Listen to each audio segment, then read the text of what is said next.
वित्त मंत्री निर्मला सीतारमण ने एलपीजी संकट को लेकर बड़ा अपडेट दिया है। उन्होंने कहा है कि हमारे एक दशक के एनर्जी परिवर्तन की रणनीति के कारण है।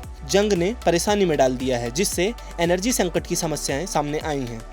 उन्होंने कहा कि वेस्ट एशिया संघर्ष ने वास्तव में नया संकट खड़ा कर दिया है, लेकिन भारत ने आत्मनिर्भरता और एलपीजी प्रोडक्शन में बढ़ोतरी के कारण एलपीजी की निरंतर आपूर्ति बनी हुई है।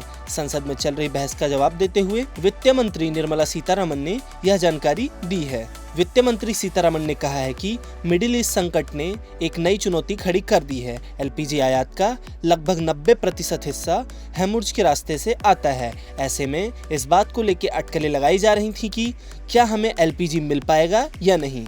ऐसे समय में हम एलपीजी की आपूर्ति को पूरा कर रहे हैं। इस बारे में पर्याप्त रिपोर्ट्स मौजूद हैं। वित्त मंत्री निर्मला सीतारमण जी के द्वारा याद दिलाते हुए कहा गया कि प्रधानमंत्री नरेंद्र मोदी द्वारा आत्मनिर्भरता और भारत की ऊर्जा मांगों को पूरा करने के लिए उत्पादन बढ़ाने पे जोर देने से बहुत मदद मिली है। वित्त मंत्री ने कहा कि भारत ने अपने विद्युत क्षेत्र के विकास पर जोर दिया है, जो कई तरह से जरूरतों को पूरा कर रहा है।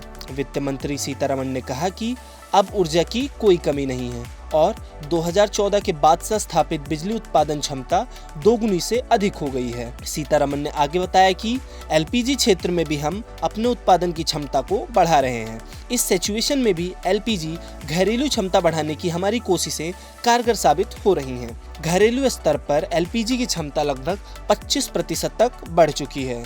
उन्होंने कहा कि इसलिए यह तय करने के लिए कि परिवारों को परेशानी ना हो, न केवल शिपिंग लाइनों का निरंतर आपूर्ति पूरी की जा रही है, बल्कि घरेलू स्तर पर भी हमने अन्य हाइड्रोकार्बन पदार्थों से एलपीजी उत्पादन बढ़ाया जा रहा है।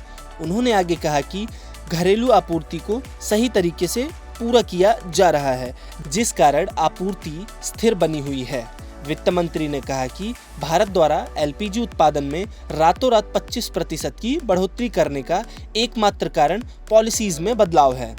गौरतलब की बात है कि मिडिल ईस्ट में जंग छिड़ने से ग्लोबल स्तर पर एनर्जी की सप्लाई बाधित है। खासकर एलपीजी की सप्लाई में सबसे ज़्यादा दिक्कत आई है, क्योंकि वेस्ट एशिया से भारत सबसे ज़्यादा गैस का आयात करता है। हालांकि अब वित्त मंत्री का दावा है कि अभी कोई दिक्कत नहीं है, गैस की आपूर्ति निरंतर की जा रही है। ऐसी ही और अपडेट्स और खबरों को जानने के लिए देखते रहें गुड रिटर्न्स डिजिटल।